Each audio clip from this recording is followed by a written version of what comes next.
हम्म। शीर्ष में साजी ग्रंथ विराजमान है और अपना पूर्ण अधिकार चल रहा है। जीव अधिकार कहते हैं इसको। पूर्ण अधिकार को क्या कहते हैं? जीव अधिकार। जीव अधिकार। जीव का अधिकार है ये। क्या है, जीवन अधिकार से भ्रांतिवश तो है ही, भूल गया है अपने आप को, है ना। और भूल करके कुछ कुछ मानता है, वैसी क्रियाएं होती हैं इसकी, वैसे भाव बनते हैं। और भाव करने वाला जीव है, ज्ञान करने वाला जीव है, श्रद्धा करने वाला जीव है। और अनादिकाल की भ्रांति के वश जीव की कैसे विचार बनते हैं, कैसे भाव बनते हैं, ये परिचय है। हमको भी परिचय, आपको भी परिचय, सबको परिचय है। कोई ऐसी नई बात तो इसके अंदर है नहीं परिचय ना हो, है। सबको बढ़िया परिचय, चीज़ सब भावों का बढ़िया परिचय है। लेकिन जीव को आज तक जो अनादिकाल से अपना शुद्धात्मा है, जिसको भूला हुआ है, उसकी ना तो इसने बात सुनी, ना उसको परिचय किया, ना उस बात को इसने अनुभव किया है। लगता ही नहीं है कि बहुत ज़रूरी बात है, ये कितना ज़रूरी काम ये है, और ये काम मेरा नहीं हुआ तो मेरा क्या होगा, है। लगता है कि भासता है कि वास्तव में कितना इम्पोर्टेंट काम ये है। वो जीवन कहीं चलता है और बस थोड़ी देर सुन के सोचते हैं काम हो जाता है। सपने बदल जाया करते हैं जिन जीवों के चित्त में रुचता है ना, जो रुचि होती है, तो सपने बदल जाते हैं। वो लड़की की शादी होनी होती है, सपने में क्या आता है उसके? क्यों भाई, क्या सपने में आता है उसके? क्या चलता है सपने में उसके? हैं? सही आएगा। अगला घर ही आएगा, शादी हो जाएगी, ये सभी आएगा। अब हमारे सपनों में कभी लगता है कि मुनि बन जाएंगे, हम मुनि बनने वाले हैं, अब मोक्ष जाने वाले हैं, अब अनंतों के पास जाएंगे, समोषण जाएंगे। कभी आता है हमारे सपनों में? क्यों नहीं आता सपनों में हमारे? क्योंकि हम उस जाति की रुचि नहीं है। जितनी जाति की रुचि है उतना काम होता है, जितनी जाति की रुचि नहीं है उतना काम नहीं होता है। समझ गए ना। वो सब अभ्यास खेल आता है सपनों में ही, ऐसा नहीं सपनों में नहीं आता। सपने भी आते हैं, सपने तो आते ही हैं। ये सपने किन चीज़ों के आते हैं? सपने काम भोग बंधनी कथाओं के आते हैं, विषय भोग के आते हैं। सुबह उठ जाओ, उठते क्या याद आता है सबसे पहले? हैं? लगता है शुद्धात्मा तीन लोक का नाथ मैं हूँ। सुबह सोते उठते ही, रात को कभी खाली बैठ जाओ तो क्या दिमाग में चलता है? हैं? कभी आप लोग खाली छोड़ दो, दिमाग में क्या चलता है? जो रुचि के अंदर होगा वो चलेगा, जिसका अभ्यास कर रखा होगा वो चलेगा। हैं? कषाय होगी तो कषाय चलेगी। देखो कि है ना कि बहुत गजब का मंत्र है। मतलब क्या चलता है अंदर में तेरे, वो तेरे परिणामों से पता लग जाएगा। तेरी रुचि ढोल बजा के बोलेगी तेरे से। रुचि जो है क्या करेगी? ढोल बजा के तेरे से बात करेगी कि तेरे अंदर में क्या चलता है, बताएगी वो तेरे अंदर में क्या चलता है। तो ध्यान से सुनना। क्या करना? ध्यान से सुनना उस बात को, और देखना कि तेरी रुचि कहाँ चल रही है। तेरी रुचि विषय भोग की चल रही है कि आत्म की चल रही है। काने सुनना दुर्लभ है पहली बात तो, किसी के काने पढ़ती नहीं पाते हैं। लेकिन काने पढ़ने के बाद भी जीव इसको अभ्यास में ले ले तो उसके समान कोई जीव नहीं है वास्तव में। पहले पहले तो सुनना दुर्लभ, और सुनने के बाद रुचना दुर्लभ, और रुचने के बाद अभ्यास दुर्लभ उसका। उत्तर उत्तर महादुर्लभ हैं। या मुनिराज होते हैं, बताओ क्या करते हैं जंगल में के हैं। दिन न ठंड की चिंता, न मच्छर की चिंता, न किसी की चिंता, न भोग की चिंता। हैं क्या जंगल में बैठे हैं, कैसे कैसे अपनी आत्मिक साधना में लगे रहते हैं, पत्थरों में सोते हैं। ये रास रंग रुचते नहीं हैं उनको। ये जो जितने रास रंग हैं उनको एक एक क्षण नहीं रुचते उनको, मुनिराजों को। क्या कहा? एक क्षण भी नहीं रुचते ये रास रंग। और इसके लिए हमारे जीवन समर्पित किए बैठे हैं। ठीक है भाई, गृहस्थ है तो गृहस्थ का मतलब भ्रष्ट थोड़ा ना होता है। गृहस्थ का मतलब तो मुनि बनने वाला होता है, जिसको मुनि शिक्षा व्रत होते हैं। शिक्षा व्रत जो हम पढ़ रहे हैं, 12 व्रत जो पढ़ रहे हैं शाम के समय में, 12 व्रतों के अंदर 3 शिक्षा व्रत हैं। शिक्षा व्रत क्या होता है? मुनि बनने की शिक्षा। अब मुनि बनने की शिक्षा क्या है भैया? कैसा जीवन है? क्या परिणाम है? कैसी तैयारी है?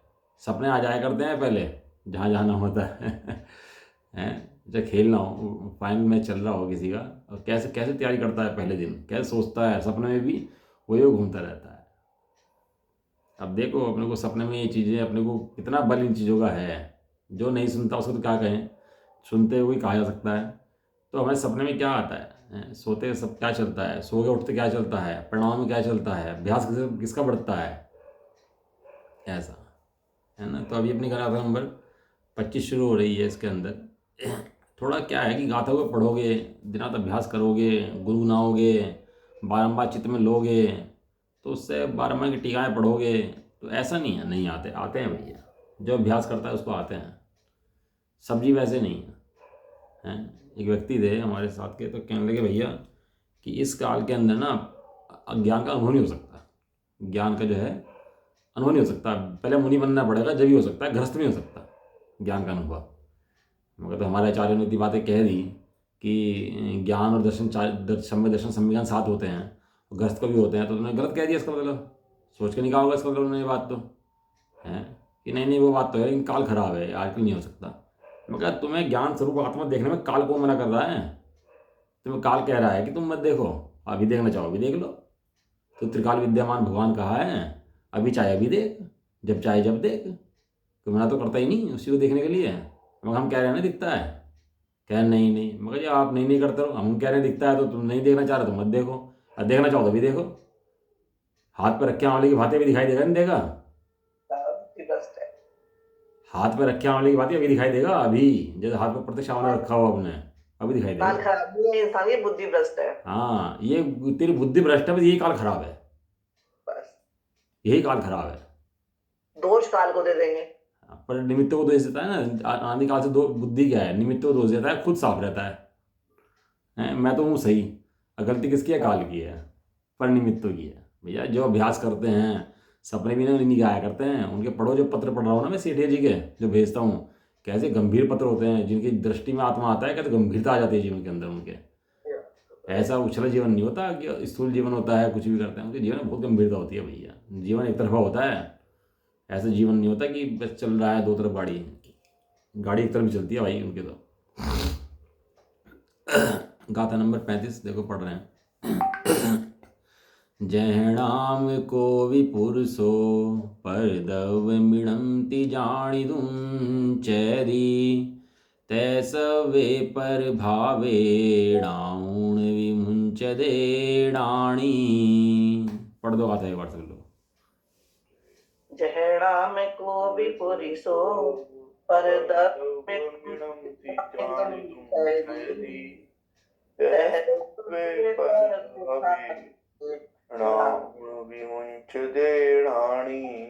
जिस प्रकार कोई पुरुष, जह नाम कोई पुरुष हो, पुरुष पुरुष माने पुरुष, जह नाम जिस प्रकार कोई पुरुष, जिस जह नाम कोई पुरुष हो, जिस प्रकार कोई पुरुष पर द्रव्यम, पर द्रव्य को जानकर चैदी माने छोड़ देता है, चैदी माने चैद कर देता है, छोड़ देता है, पर द्रव्य को जानकर उसको छोड़ देता है। इसी प्रकार ज्ञानी नाणी तह सब प्रभावे, जितने प्रभाव है नाउण जानकर विमुंचते छोड़ देता है। जिस प्रकार कोई लोग में परद्रव्य को परद्रव्य जान करके छोड़ देता है, उसी प्रकार ज्ञानी परद्रव्य को जान करके छोड़ देता है। क्या इसके शब्दों का अर्थ याद कर लोगे ना कि शब्दों का अर्थ क्या है, तो गुनगुनाने में दिन में आसानी होगी, और नहीं तो रटना बड़ा मुश्किल हो जाता है। इसके शब्दों को जैनाम को भी पुरुष हो, जिस प्रकार कोई पुरुष, अब इसको शब्द याद करने में आसानी होगी। जैनाम को भी पुरुष हो परद्रव्यमिणम, परद्रव्य ती जानियूंद, जान करके चैदी छोड़ता है, जानता है छोड़ता है, जानता है छोड़ता है। क्या जानता है? कि परद्रव्य जानता है। कौन? कोई पुरुष। पुरुष माने आत्मा। मैंने कहा था ना ज्ञान के लक्षण लिखना, ज्ञान के लक्षण क्या क्या हैं, तो ज्ञान का लक्षण एक भी है, जानता भी है, जो हे होता है तो छोड़ भी देता है, ये ज्ञान का लक्षण है। ज्ञान जानता भी है, संवेदन भी करता है, हे उपाधि भी करता है, ग्रहण त्याग भी करता है, उसको छोड़ देता है। वो ज्ञान के लक्षण लिखे नहीं लिखे, होमवर्क करना चाहिए भाई, है ना? थोड़ा सा होमवर्क करोगे। हाँ, तो थोड़े ज्ञान प्रकाश का काम भी करता है, ज्ञान स्वयं संवेदन भी करता है, ज्ञान स्वयं प्रकाशक है, मतलब लिखोगे लक्षण उसके 20-25 तो अच्छा लगेगा, आपको खुद भी अच्छा लगेगा। होमवर्क करेगा तो होगा आराम से बैठ के ना। जय नाम कोई पुरुष हो, जिस प्रकार कोई पुरुष परद्रव्य को जान करके छोड़ देता है, उसी प्रकार ज्ञानी सौर प्रभावों को जान करके उन्हें छोड़ देता है। क्या करता है? सौर प्रभाव को जान करके उन्हें छोड़ देता है। देखो क्या है, ये और का है जान कर पर द्रव्य को नर तजे, त्यों के हैं जान कर पर भाव ज्ञानी परितजे। बहुत सुंदर गाथा है वास्तव में, गजब गाथा है। आचार्य कुंददेव ने कही है, आचार्य कुंद ने सिद्धांत पकड़ा है जीव का कि जीव कहाँ से काम करता है ये हैं। अब यहाँ प्रश्न होता है कि ज्ञाता का प्रत्याख्यान, जो ज्ञाता है, जो जानने वाला है, तो त्याग क्या कैसे करे, वो त्याग क्या करे। तो त्याग जो है ज्ञान ही कहा है, तो उसका दृष्टांत क्या है, उसके उत्तर में दृष्टांत और दाष्टान्त गाथा कहते हैं। अभी क्या हुआ, एक स्टेज पे नाटक चल रहा है, और नाटक चलते हुए क्या हुआ कि उसका माता पिता दूर बैठे हैं बच्चे के, और उन्हें सामने लगा कि मेरा बच्चा नाच रहा है। क्या लगा उनको, मेकअप कर दिया बच्चों का, उन्हें क्या लगा मेरा बच्चा नाच रहा है, ध्यान से देख रहे हैं बच्चे को, हाँ मज़ा आ रहा है। लेकिन इतने में पता लगा कि मेरा बच्चा तो वो खड़ा है पीछे उसके, ये तो मेरा बच्चा नहीं है। अब जो उसकी महिमा आ रही थी, जो आनंद आ रहा था उसके डांस देख के, अब वो वैसे ही आनंद है क्या जैसा पहले था? नहीं, कहाँ चला गया? के साथ गायब हो गया। एकदम एकदम गायब हो गया, मतलब कमाल की बात होगी। क्या हुआ, फ्लाइट पकड़ने गया कोई अपनी, और वो पता लगा उसमें वहाँ पढ़ लिया, फ्लाइट क्रैश हो गई। अरे एकदम हड़बड़ाहट होगी, भैया मैं तो मर गया, मेरा बालक। इतने में पता लगा फ्लाइट छूट गई उसकी, और वो तो नीचे रह गया। फ्लाइट के अंदर पैसेंजर पूरे मर गए जितने थे, कोई नहीं बचा। लेकिन अब टेंशन कितनी है, जो हड़बड़ाहट हो रही थी, जो परेशानी हो रही थी, वो कहाँ चली गई सारी सारी। जिस प्रकार प्रद्रव्य को ज्ञान करके ज्ञानी तज देता है, इसी प्रकार आत्मा इन रागादि भावों, कषायादि भावों को, पुद्गल को पर जानकर त्याग देता है और निर्भर हो जाता है। भाई साहब, ज्ञानी मने निर्भरता, ज्ञानी मने अत्यंत निर्भर, और अज्ञानी मने अनंत पदार्थों का भार। अनंत पदार्थों का बोझ होता है। तो क्या है, देह है ना, देह जो शरीर जो है, इसके परमाणु तो जैसे विघटने होते हैं, बिनने होते हैं, मिलने होते हैं, जैसा परिणामन होना होता है वैसा परिणामन स्वयं चलता रहता है इनका। वैसा परिणामन कहीं आना है, जाना है, उठना है, बैठना है, सामान का आना है, जाना है, खाना है, पीना है, लाना है, ले जाना है, सब काम कैसे चलते हैं, इसके परिणाम के स्वतंत्र चलते रहते हैं। खाने में नमक नहीं आना, समझ लो आज, और खाने में नमक नहीं आया है, और नमक नहीं आया तो क्या हुआ, गुस्सा आ गया, नमक नहीं आया खाने में है, 2-4 दिन ना गिरे तो नमक नहीं गिरा वो, जबकि उन पुद्गल परमाणुओं का परिणामन ऐसा होना ही नहीं है। उसमें तू कर क्या सकता है, जब पुद्गल परमाणु का परिणामन वैसा होना ही नहीं है, तो तेरे गुस्सा करने से ही परिणामन वैसा नहीं हो जाएगा। लेकिन क्या करता है, गुस्सा करके क्या दिखाता है कि मैं गुस्सा करने वाला हूँ, मेरे गुस्से से काम होता है, देखो ऐसा ऐसी व्यवस्था बननी चाहिए बिल्कुल। जबकि भाई साहब, एक व्यवस्था अपने हिसाब से नहीं बनती, एक व्यवस्था अपने हिसाब से नहीं बनती। हॉस्पिटल में जाते हैं, इतने पैसे लगा देते हैं, तो वहाँ मृत्यु नहीं होती क्या, वहाँ पर लोग मरते नहीं हॉस्पिटलों के अंदर इतने पैसे लगाने के बाद भी। इतनी आकुलता, इतनी वेदना, इतना सब वे सब चीज़ें, उसके बाद भी मृत्यु हो जाती नहीं, हो जाती वहाँ पर भी है। तेरे चिल्ला चोट करने से पुद्गल बदलता तो है ही नहीं, पुद्गल तेरी सुन का रहा है। एक बता दो, एक चीज़ तेरी सुन रहा हो, चिल्ला चोट करने तेरे, तू खूब चिल्ला अंदर बैठ के, ये पुद्गल ऐसे परिणाम करने चाहिए, ये ऐसे करने चाहिए, ऐसा होना चाहिए। जिन पुद्गल प्राणों का परिणाम जहाँ होना होगा वहीं होगा, अन्य कहीं नहीं हो सकता। अभी ने राग बनना होगा तो राग बन जाएंगे। तो खूब चिल्ला चोट करना, खूब भागना, कूड़े लेके दौड़ना, ये बच जाएंगे राख होने से। लेकिन ये जब तक ये साथ में रहेगा तो आकुलता करता रहेगा, मेरे ऐसा, मेरा ऐसा, मैंने ऐसा करा, ये मेरा आ गया। अभी आंख बंद बीत जाए, फिर बताना कौन सी ठंड और कौन सी गर्मी, और कौन सी नींद और कौन से बिस्तर है, फिर बताना। फिर ये सारे भोग कहाँ चले जाएंगे। लेकिन जब तक रहेगा, जब तक आकुलता करता रहेगा। क्यों इतनी आकुलता करता है भाई इन जड़ के संबंध में? ये पूरे परमाणु हैं, ये जड़ हैं। भगवान ने 2 डिफरेंस बताए, एक जड़ एक चेतन। क्या बताया, एक जड़ चेतन, दूसरा चेतन। चेतन, 2 बड़े डिफरेंस हैं, बहुत मोटे डिफरेंस हैं, बहुत मोटे डिफरेंस। एक जड़ है और एक चेतन है। तू भाई जड़ को जड़ समझ, ये जड़ के समझने वाली बुद्धि खराब मत कर। जड़ आता है, जड़ जाता है, जड़ परिणाम करता है, जड़ बदलता है, इसका नाम ही पुद्गल है। पुद्गल माने क्या होता है, पुद्गल माने जड़। पुद्गल ने पुद और गल, पुद और गल, पुद माने मिलना, गल माने बिछड़ना, इसका स्कंदोरूप परिणाम करना। ये स्पर्श, रस, गंध, वर्ण, ये भाषा वगणना, ये मनोवगणना, ये सब किसकी हैं? ये सब पुद्गल की हैं, ये सब तेरी नहीं है। किसकी वर्णाएं हैं सब? ये सब किसकी वर्णाएं? क्योंकि ये घूम कौन रहा है चारों तरफ? ये सब पुद्गल घूम रहा है, और लगता क्या है कि मैं घूम रहा हूँ। अब देखो जी, कोई इंसान है जी, मतलब एक ने भिखारी की ड्रेस पहनी हुई है, एक ने सेठ की है, एक ने राजा की है, एक ने मंत्री की है। बाहर की ड्रेस का तो फर्क है, अंदर में आदमी तो सारे एक से हैं। या आदमी में फर्क आ गया उनके अंदर में? अंदर में आदमी में तो कोई फर्क नहीं है, लेकिन बाहर की ड्रेस में, दिखावे में, गाड़ी में, बंगले में, इन सब में फ़र्क है। तो सब फ़र्क किसका है? ये सब पुरुषों का फ़र्क नहीं है, ये नाम कर्म के उदय में जो यश प्रकृति है, पुण्य का उदय में सातक की प्रकृति है, उसका फ़र्क है। मनुष्य में कहाँ फ़र्क आया बताओ? इसलिए कर्म को दो भेद लिए, एक घाती और एक अघाती। अघाती कर्म माने कुछ फर्क नहीं पड़ता भैया, अघाती कर्म माने कुछ फर्क नहीं पड़ता। ये पुण्य का उदय आया, कुछ नहीं फर्क पड़ा, और पाप का उदय आया, कुछ नहीं फर्क पड़ा। लेकिन घाती कर्म है, ज्ञानवाणी, दर्शनावणी, मोहनी, अंतराय, उनसे फर्क पड़ता है, उनसे की शक्ति कम होती है, हीन होती है वर्तमान की।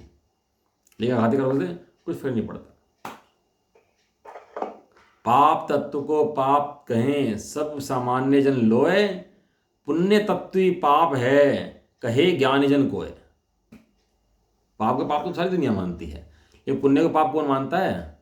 कोई कहता है मंदिर जाना पाप है, क्या बात कर रही है? मंदिर जाने पाप है? मंदिर जाना पाप है क्यों? स्वभाव के निकट नहीं गया ना तू, इसलिए मंदिर जाना पड़ा।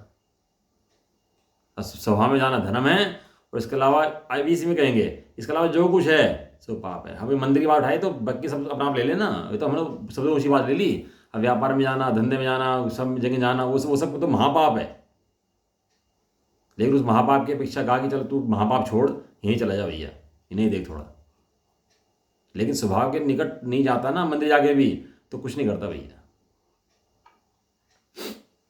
कहने जैसे लोग में कोई पुरुष थोड़ा बात गंभीर है, मतलब कहीं कोई बात पकड़ ले कि मंदिर में जाना पाप कह दिया, वो किस अपेक्षा लगा, वो बात बराबर समझनी चाहिए कि वो पुण्य, वो महापाप है बाहर जाना, उसकी अपेक्षा का कि पाप है। क्यों पाप? क्योंकि स्वभाव में जाना धर्म है, इसके अलावा जितना सब पाप है। सपने बदल जाया करते हैं आदमी के स्वभाव में जाने से पहले। जैसे लोक में कोई पुरुष परवस्तु को यह परवस्तु है ऐसा जाने, थोड़ी गंभीर बात आई, वो पाप है, मतलब कोई मतलब बड़ा शब्द बड़ा भारी है, क्योंकि वहाँ शास्त्रों में क्या पुण्य का वर्णन किया है, पुण्य तत्व है, पुण्य तत्व। लेकिन पुण्य तत्व को पाप कहें कोई सामान्य जन, कोई ज्ञानी जन है। ज्ञानी जन लगता मुनराज जंगल में होते हैं, मंदिर जाने की दरकार नहीं है उनको। मंदिर जाने की दरकार किसको है? जो हम लोग हैं, हमें मंदिर की दरकार है। क्यों? बैसाखी है, सहारा है। तो कहते हैं अब तू बैसाखी लेके घूमता रह गया यार, तो छोड़ दे, तो अपने पैर पे चलने की कोशिश करना। तो इस तरीके से है कि भैया बैसाखी छोड़, अब तू अपना सहारा पकड़, ऐसा। पुण्य तत्व को पाप है, पुण्य तत्व ही पाप है कहें ज्ञानी जन को है। पाप पुण्य लगता है ना, डिफरेंस नहीं है, दोनों क्या है? दोनों बराबर हैं। पाप हो चाहे पुण्य हो। अब जीव दिमाग फोड़ता है अपना इसके अंदर, किसके अंदर? कि पाप और पुण्य के अंदर दिमाग आता रहता है, ये पुण्य अच्छा है और पाप बुरा है। परवस्तु को परवस्तु है तो जाने, तो जान करके परवस्तु का त्याग करता है। कोई परवस्तु को परवस्तु जान ले तो क्या करता है? उसको त्याग कर देता है, छोड़ देता है। उसी प्रकार ज्ञानी पुरुष समस्त पर द्रव्यों के भावों को, पर द्रव्य के भावों को मतलब पुद्गल द्रव्य के भावों को। पुद्गल द्रव्य के भाव कैसे हैं? स्पर्श, रस, गंध, वर्ण, उदय, ये शरीर किसका भाव है? पुद्गल पर द्रव्य का, स्वद्रव्य का? ये शरीर किसका भाव है? शरीर तो परद्रव्य का, स्वद्रव्य का भाव है ये? परद्रव्य का ही है। ये इंद्रियां जो हैं, ये आँख, नाक, कान, स्वद्रव्य का भाव है कि परद्रव्य का भाव है? तो परद्रव्य है। और ये भाषा वर्ण जो है, ये स्वद्रव्य का भाव है कि परद्रव्य का भाव है? परद्रव्य। गजब बात। देखो, जैसी निकलनी होती है, जिस काल में निकलनी होती है वैसी निकलती है, कोई बदल नहीं सकता चाह करके भी। ये भाषा और ये शरीर, उदय, पढ़ो उसके स्कंद के भेद, 5 भेद हैं, 22 भेद हैं वैसे उसके, फिर पढ़ो स्कंदों के भेद कितने हैं। ये सब किसके भाव हैं? ये सब परद्रव्य के भाव हैं। और परद्रव्य के भाव जान करके उनको छोड़ देता है। क्या जान के क्या प्रभाव है, ऐसा जानकर उनको छोड़ देता है। देखो भोबड़िया के अंदर वो कह रहे हैं, इसका जो टीका है बहुत सुंदर है। देखो, जैसे कोई पुरुष धोबी के घर से भ्रमवश दूसरे का वस्त्र ला करके, क्या हुआ, 2 दोस्त थे, 2 कंबल लाए, सर्दियों का समय, इकट्ठे कंबल ले आए दोनों दोस्त। और दोनों दोस्तों कंबल लाए तो एक दोस्त को क्या आदत थी कि वो नाम लिख देता था अपना, जिस चीज़ लाया था तो क्या करता था, अपना नाम लिख दिया करता था। हैं, अपने शरीर पर नाम लिखने की जरूरत नहीं है अपना, वो तो सहज याद रहता है। अपना शरीर को नाम लिखा नहीं रखता अपना कि मेरा नाम ये है, वो श्रद्धा में पड़ जाता है तो ऐसा याद रहता है, बिल्कुल भूलता ही नहीं उस नाम को। तो बचपन में नाम धर दिया और वही नाम ऐसा रहता है ये नाम मेरा है। कभी लगता ही नहीं कि इस नाम से भिन्न मैं चैतन्य आत्मा हूँ, मेरा नाम चैतन्य है। कभी ऐसा भासता ही नहीं है। अब नाम रख दिया चैतन्य, चेतना, ये नाम रख दिए हैं तो अब ये नाम में ही वो समा गया, लेकिन भासता ये रहता है कि सही का नाम है, मेरा नाम नहीं है। नाम रखा था इसलिए कि बार बार भासना हो कि मेरा नाम ये नहीं है ये है, लेकिन उस नाम में अपनापन पड़ जाता है। तो क्या हुआ, दोनों वस्त्र दोनों वो लाए कंबल, और एक व्यक्ति ने कंबल पे लाकर क्या लिख दिया, नाम लिख दिया है। नाम लिख के क्या हुआ कि नाम लिख करके धोबी के यहाँ गए, सर्दियाँ खत्म हुई, धोबी का दे दिया, धोबी ने कंबल धोए और धोबी ने कंबल देकर दोनों दे दिए। उसका कंबल उसके यहाँ चला गया, उसका कंबल उसके यहाँ चला गया है। अब जिसका ने नाम नहीं लिख रखा था वो तो सोचा कोई बात नहीं, आ गया ठीक है, उड़ के सो गया। लेकिन जिसने नाम लिख रखा था उसने देखा, कहने लगा यार ये तो भाई मेरा कंबल नहीं है, ये तो नाम था मेरे कंबल के ऊपर तो मेरा कंबल नहीं है। धोबी के पास गया, कहने लगा जी वो मेरा कंबल तो ये नहीं है, मेरे कंबल नाम लिखा था। तो धोबी कहने लगा ओहो ये गलती होगी भाई साहब, आपका कंबल जो है ना वहाँ चला गया, मित्र है ना आपके, उनका चला गया। तो रात को 11 बजे उसके घर गया, कहने लगा भाई तेरा कंबल मेरे पास आ गया, मेरा कंबल तेरे पास चला गया। तो उसने बोला कि तू कैसे कहता है ये बात तू कैसे कहता है। तो कहने लगा भाई देख इस कंबल में मेरा नाम लिखा हुआ है, और तू देख ले, कोने पर उठा ले, इसमें रमेश लिखा हुआ है। तो उसने देखा, कहने लगा हाँ जी रमेश लिखा हुआ है नाम पे इसके। तो क्या पहचान होगी इतना देखते ही कि कंबल किसका है, कंबल इसका है, मेरा नहीं है, पहचान होगी नहीं होगी। अब 11 बजे रात की ठंड का समय था, तो कहने कोई बात नहीं भाई साहब, लेट जाओ आप, कोई बात नहीं, कल ले लेंगे, कोई इस बात नहीं है, आप आराम करो, कोई दिक्कत नहीं, कल कर लेंगे, है ना, अभी आराम कर लो। तो देख लिया ना, पहचान कर लिया आपने, अब कोई दिक्कत नहीं है। अब चला गया घर पे। अब रात को सो रहा है वो, उसको उड़ करके 12 बज रहे हैं, 2 बज रहे हैं, 3 बज रहे हैं, उड़ के सो रहा है। अब सो के उड़ के सो रहा है, और दिमाग में उसकी क्या है कि स्वद्रव्य है कि परद्रव्य है। द्रव्य। अब जैसी निर्भरता उसको पहले उड़ने में थी, वैसी निर्भरता उसको उड़ने में है कि नहीं है। तो दूसरे का उड़ रखा है। देखो चारित्र के अंदर पूरा का पूरा उड़ रहा, चारित्र में कौन देखेगा तो क्या कहेगा कि जी पूरा उड़ रखा, कंबल तो उड़ के बैठा। लेकिन उसकी श्रद्धा में जाके पूछो कि कंबल उसने उड़ रखा है कि नहीं उड़ रखा, वो श्रद्धा क्या बोलेगी उसकी, भाई ये कंबल मेरा नहीं है, ये कंबल तो उसका है। ईमानदार होगा तो, और बेईमान हुआ तो पहचान करने के नाम पे भी क्या करेगा, हाँ दे देंगे, कोई बात नहीं, क्या फर्क पड़ रहा है, हाँ मान लिया दे देंगे यार, कोई बात भी है मान लिया, कोई जबरदस्ती हो रखी है, दे देंगे 2-4 दिन में, अभी कर पहुँचा देंगे, कोई नहीं फर्क पड़ता अभी। तो बेईमान है भाई साहब। अभी श्रद्धा में माना नहीं उसने। इस तरह हमारी स्थिति भी ऐसी है, हमने परद्रव्य जान लिया, तो परद्रव्य को जानते ही त्याग हो जाता है। कहाँ त्याग होता है, श्रद्धा के अंदर त्याग हो जाता है, और श्रद्धा के अंदर त्याग होने के बाद उसका त्याग फिर आगे व्यवस्था अनुसार चारित्र के अंदर भी आता है। इसका नाम त्याग कहा। आचार्य देव ने कहा त्याग क्या है, क्या उत्थान क्या कहती है इसकी गाथा की, त्याग क्या है, मैं त्याग कैसे करूं। तो आचार्य देव ने क्या त्याग के अंदर क्या पढ़ाया उसको कि पर वस्तु को पर जान, ये त्याग है। क्या कहा, पर वस्तु को पर जान, यही त्याग है। ये अब ये द्रव्य पढ़ाया ना जीव को, द्रव्य क्या है, गुण क्या है, पर्याय क्या है, जय जाना द्रव्य है। ये चेतन द्रव्य मान रहा था इसको, तो ये कौन सा द्रव्य है, ये जड़ द्रव्य है। तो जड़ द्रव्य जान लिया इसको। अब जानने के बाद सहज में त्याग हो गया नहीं हो गया इसका, अंदर चल पड़ी धारा की नहीं चल पड़ी उसकी। अब वो भले ही उसको चारित्र में लाने में 1 भाव लगे, 2 भाव लगे, 10 भाव लगे, 20 भाव लगे, 100 भाव लगे, वो एक अलग बात है। कितने भाव उसको लाने में लगेंगे, या अभी भाव में आ जाए, वो एक अलग बात है। लेकिन ऐसा होने के बाद भी है गजब की बात नहीं है, आचार्य देव दृष्टांत है नहीं गजब का, कि ऐसा होने के बाद भी श्रद्धा के अंदर धारा चल की पड़ी उसकी कि परद्रव्य है और मेरे से भिन्न है, इससे मेरा कार्य नहीं होता, मेरा कार्य इससे नहीं होता। ये परद्रव्य को जान करके जो उसने उसको ग्रहण कराया अपने स्वद्रव्य को, तो उसका त्याग हो गया। उसका पहचान ही त्याग है। क्या है, पहचान ही त्याग है। हाँ, और पहचान के नाम पर पहचान करता रहे बस, त्याग करे ना तो उसका तो काम होता नहीं भैया। तो क्या कह रहे हैं देखो, जैसे कोई पुरुष धोबी के घर से भ्रमवश दूसरे का वस्त्र ला करके, भ्रम हो सकता है भैया, ये ज्ञानी आत्मा को ही भ्रम हो सकता है, और होता ही है और हो ही रहा है। जितने संसार में घूम रहे हैं सब क्यों घूम रहे हैं, एक भ्रम के वशीभूत होकर के।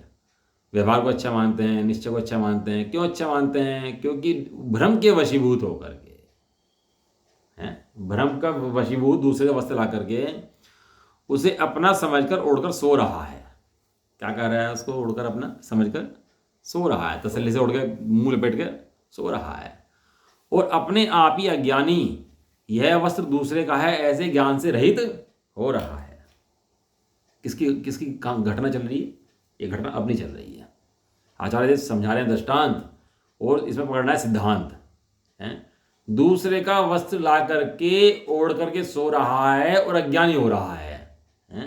इसी प्रकार ये पुद्गल के को अपना समझ करके और उसे अपना मान करके मोहवश सो रहा है और अज्ञानी हो रहा है, अचेत हो रहा है। पता ही नहीं है कि कौन चेतन है और कौन जड़ है और कौन स्वयं है और कौन पर है। इसके इस बात का ज्ञान ही नहीं है। यह वस्तु दूसरे का है ऐसे ज्ञान से रहित होकर सो रहा है।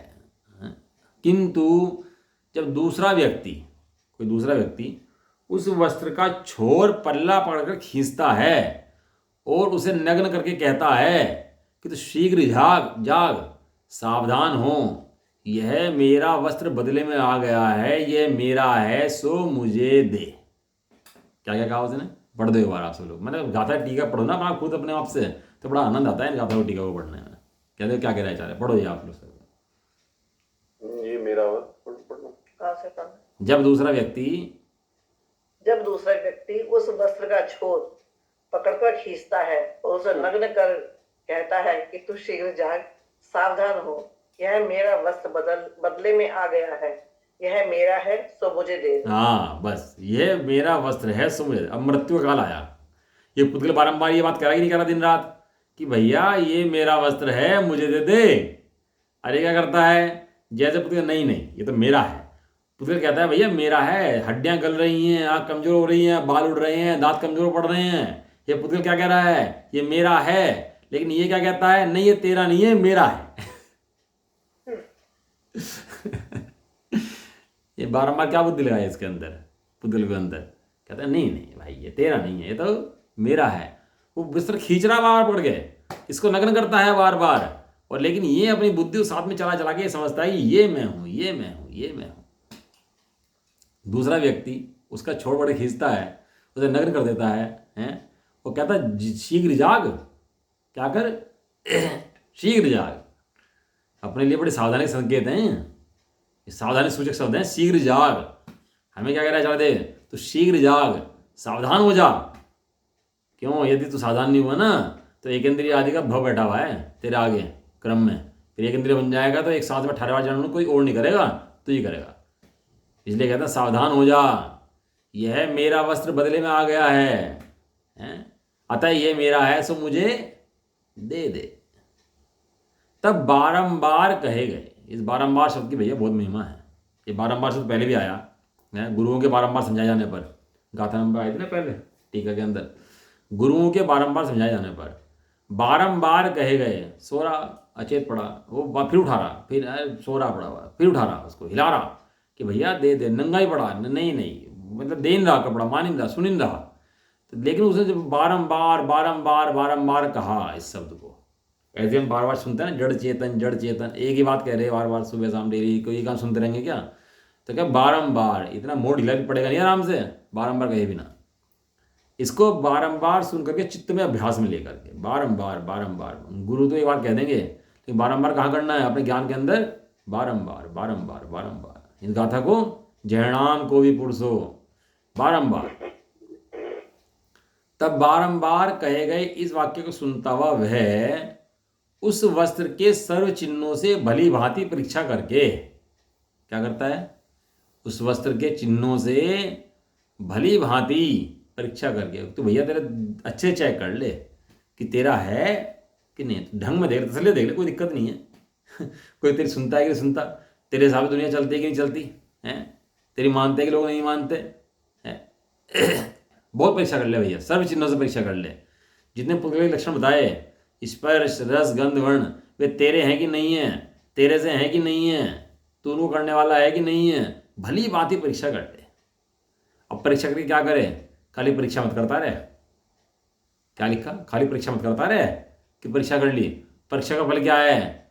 क्या करके? अवश्य यह वस्त्र दूसरे का है ऐसा जानकर। क्या करा उसने? अवश्य। हैं? किसका है ये वस्त्र? दूसरे का है। शरीर किसका है? ये वचन किसके हैं?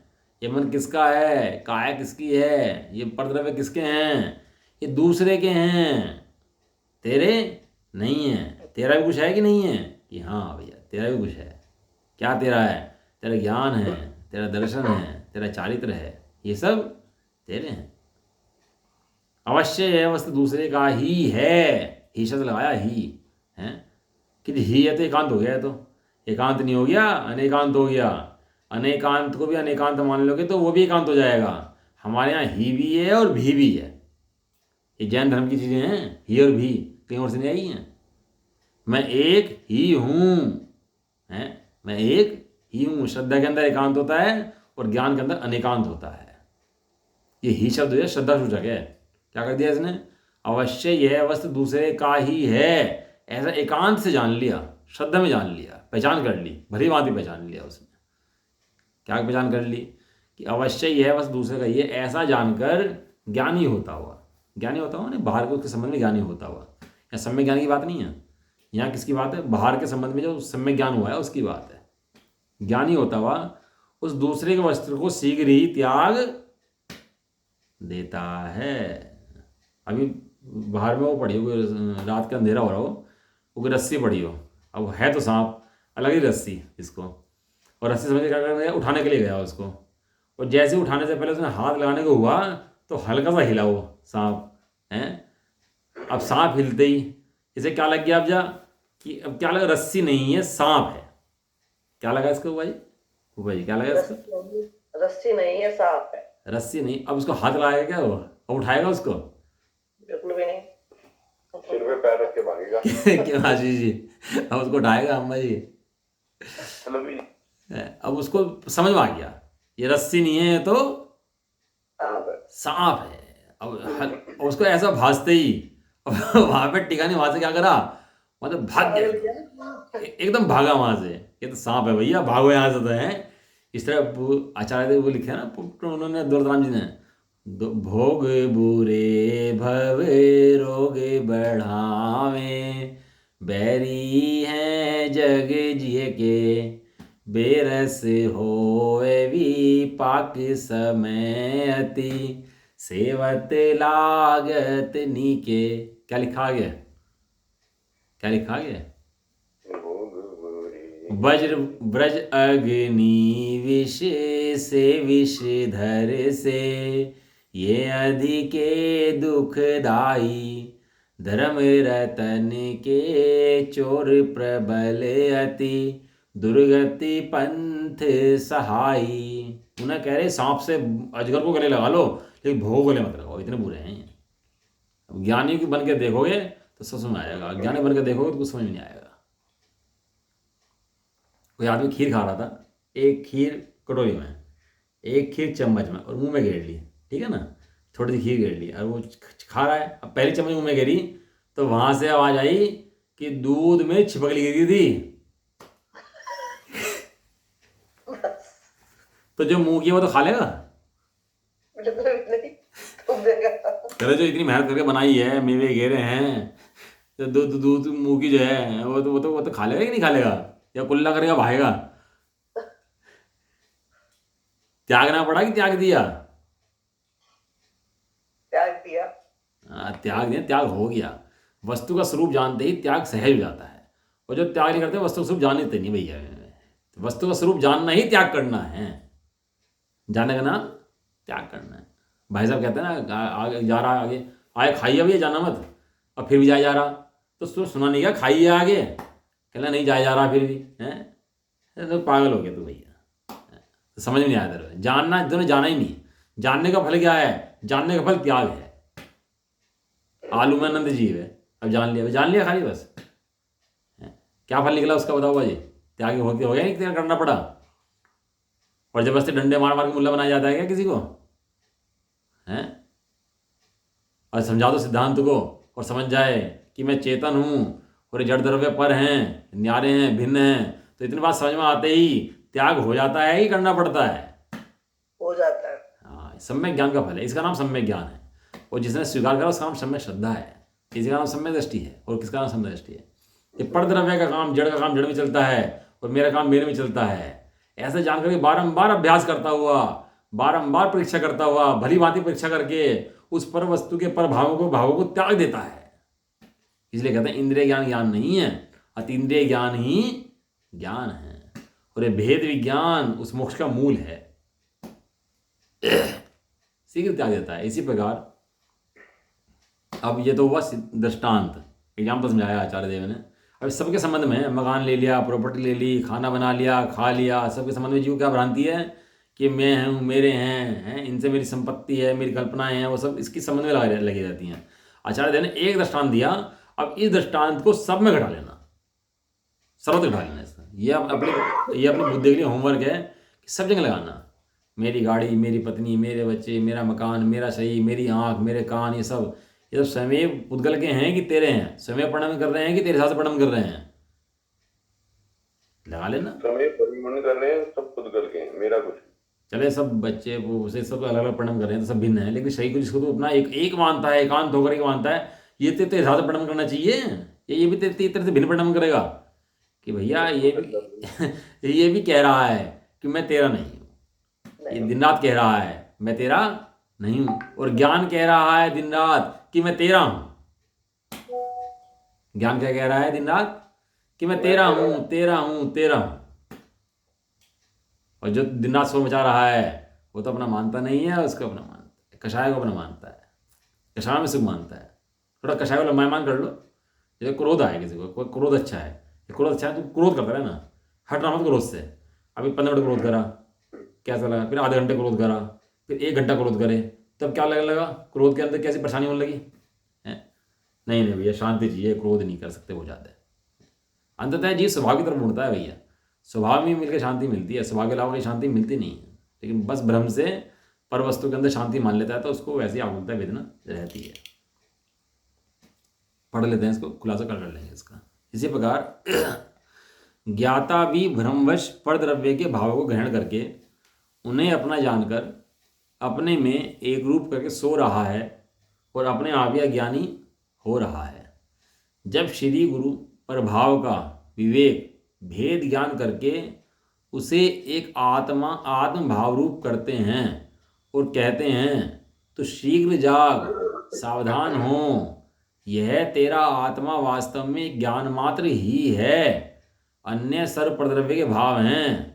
तब बारंबार कहे गए इस आगम के वाक्य को सुनता हुआ वह समस्त स्वपर के चिन्हों से भली भांति परीक्षा करके अवश्य यह प्रभाव ही हैं, मैं एक ज्ञान मात्र ही हूँ, यह जानकर ज्ञानी होता हुआ सर्व भावों को तत्काल छोड़ देता है। इसकी चर्चा जो है कल ही करेंगे, थोड़ा विषय अच्छा है, चर्चा करनी चाहिए, है ना। इसकी तो क्या है कि शरीर है, शरीर के अंदर हड्डियां हैं, खून है, मांस हैं, छोटी है, कोई बड़ी है, नसें हैं, सब चीज़ें हैं कि नहीं है इसके अंदर। लेकिन अब ये नाम नहीं जानता वो हड्डियों के, नसों के, सबके नाम तो नहीं जानता, सबके क्या क्या नाम इनके हैं, क्या क्या हैं, सबके जो नाम नहीं जानता।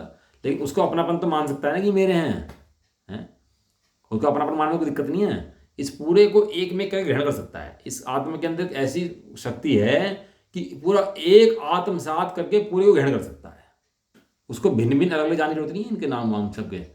अब इससे क्या पता हाथ की हड्डी का अंदर का नाम क्या है, पता कुछ नाम हमें नहीं पता, तो नाम नहीं पता तो अलग निकाल देते हैं इसको कि नहीं भैया नहीं, भले ही नाम ना पता हो लेकिन है किसकी,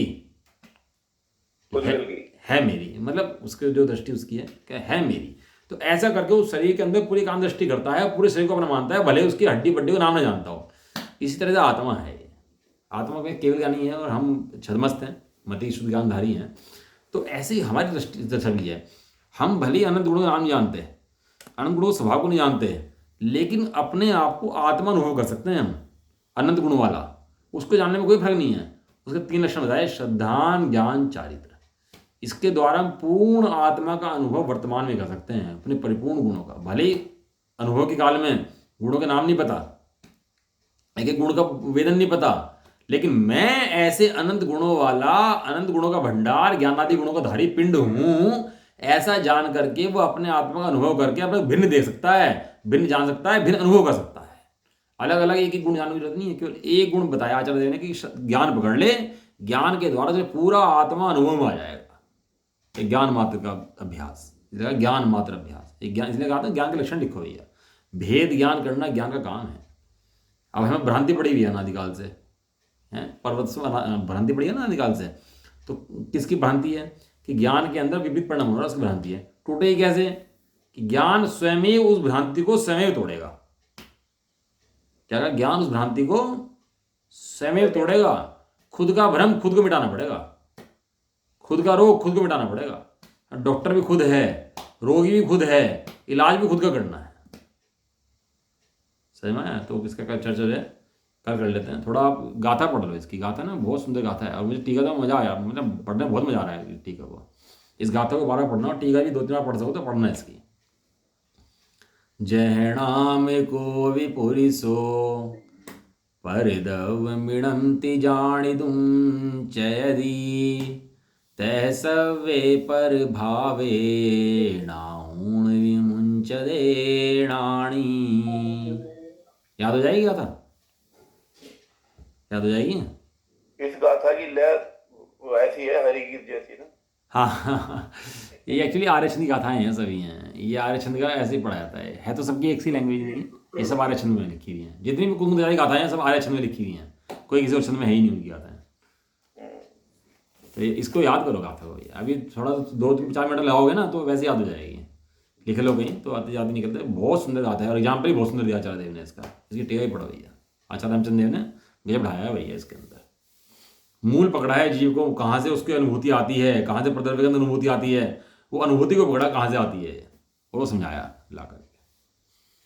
निज निधि निज में